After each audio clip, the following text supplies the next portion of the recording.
I have recently met several people, most of them are still in their 30s, who are capable of progressing further in their careers.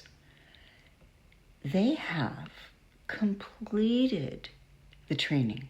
They have volunteered, they've learned their skills,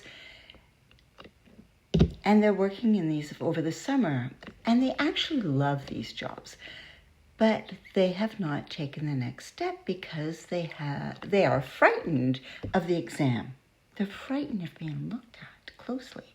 For one person, it may just be an exam required to earn a Red Seal certificate. For someone else, it may be a driver's license or a final exam or that test that allows them to move into a career that they were trained for and they may be good at. I once knew a woman who completed all her training but was afraid of the final exam that she never ever took. She couldn't take that step in the door. That was for nursing. She had studied for that. She had done a lot of volunteer work. But that fear stopped her.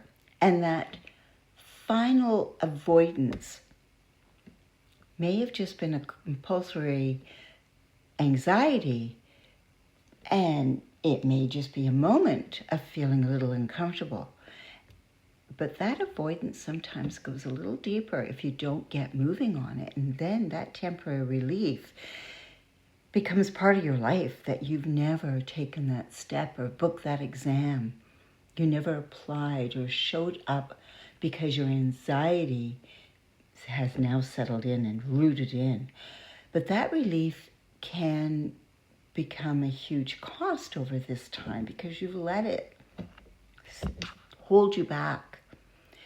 So I've met several people with this, and their confidence becomes very small, and it rolls over into other parts of your life because now you are afraid to do this, and you waited too long to do this, and now you're avoiding something else in your life.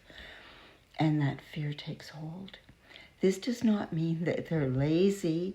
It doesn't even mean that they don't have dreams or aspirations.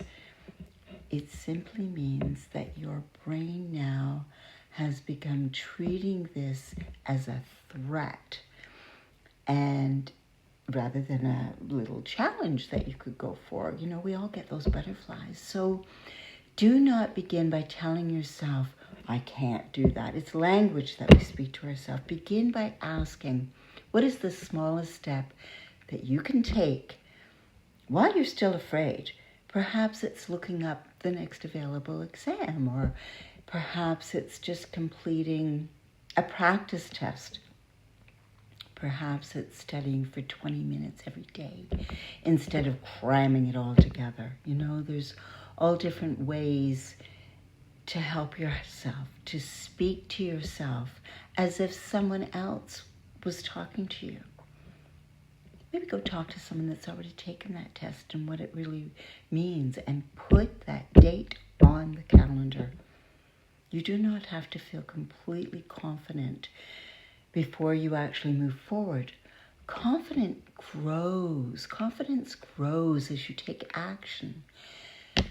Fear may be present, but it does not have to make that decision for you for your whole life. Do not allow one exam to stop you from going forward for the next 10, 25 years. And the next thing you know, you're 70 and you wish you had. That could play over in your head. Right? One small difference, one small bit of time. You can take a test over again. You know, I don't know how many lawyers maybe took 3 or 4 times before they passed the bar exam. Use those butterflies to push you forward. Take a chance. What's the worst thing that can happen? Would it matter in 5 years if you flubbered a word?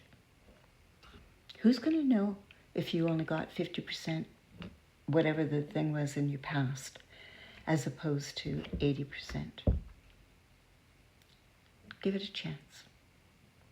Give it a try. Have a good day. Bye for now.